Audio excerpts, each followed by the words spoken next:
बहुत समय पहले की बात है। एक राज्य में बिम्बिसार नाम का एक राजा राज्य किया करता था, जो बहुत ही घमंडी और निर्दयी था।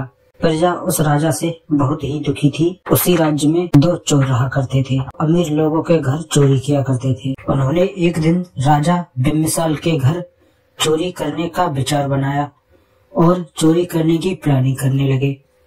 और उन्होंने अपने नए नाम रखे और पंडित का भेष रखकर उसी घमंडी राजा के द्वार पर पहुंच जाते।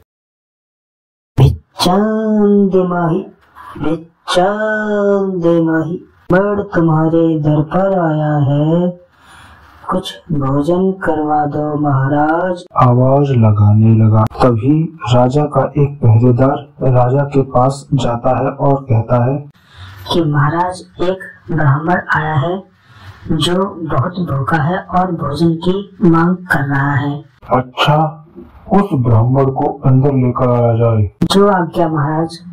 और पहरेदार उस ब्राह्मण को लेने चला जाता है और ब्राह्मण से कहता है, ब्राह्मण देवता, आप मेरे साथ चलिए। और वो चोर द्वार के अंदर प्रवेश करने लगता है और इधर उधर देखता हुआ जाता है, जिससे कि उसे चोरी करने में मदद मिले। और ये सब देखते देखते वह राजा के दरबार में पहुंच जाता है।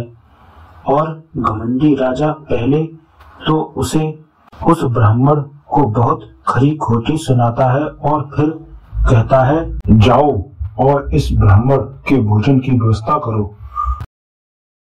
तभी वह चोर कहता है कि महाराज, अब शाम होने वाली है, आज रात को यहीं रुकने की व्यवस्था हो जाती तो अच्छा होता। ठीक है, इन ब्राह्मण की रुकने की व्यवस्था कर दो।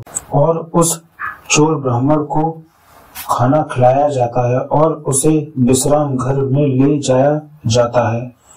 और रात्रि के समय में उस नोटिस कर लेता है कि चोरी कैसे करनी है। और इतने में सुबह और चोर ब्राह्मण महल से बाहर आकर बहुत खुश होता है और अपने दोस्त के पास पहुंच जाता है और कहता है कि मैंने उस महल में जाने का रास्ता पता कर लिया है और खजाने का भी।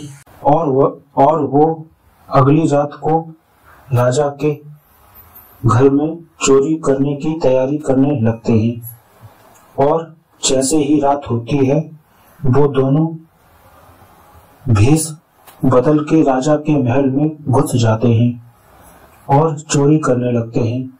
तभी चोर ब्राह्मण कहता है कि जल्दी जल्दी करो, यहाँ पर हर घंटे में पहरेदार पहरा देने आते हैं। तभी, अच्छा, यहाँ तो बहुत सारा माल है, लेकर कैसे जाएंगे? ये गरीबों का माल गरीबों तक भी तो पहुँचाना है। और वो चोरी करके भाग जाते हैं और दोनों चोर रात में अपने ठिकाने पर पहुंच जाते हैं। और प्रजा कहती है कि अरे सुनते हो, राजा के महल में चोरी हो गई। अरे अच्छा हुआ, हम गरीबों का पैसा खूब लूटा है उसने। और नहीं तो क्या, मैं तो बहुत अच्छा हुआ।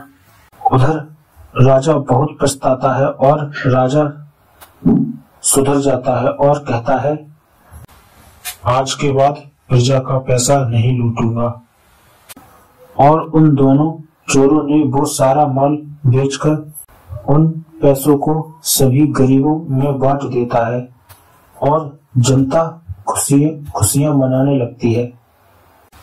और वो दोनों चोर एक दिन चोरी करते पकड़ जाते हैं और उन्हें 5 साल की जेल हो जाती है। और जेल से बाहर आकर वो चोरी छोड़ देते हैं और मेहनत करके अपना जीवन खुशी खुशी जीते हैं।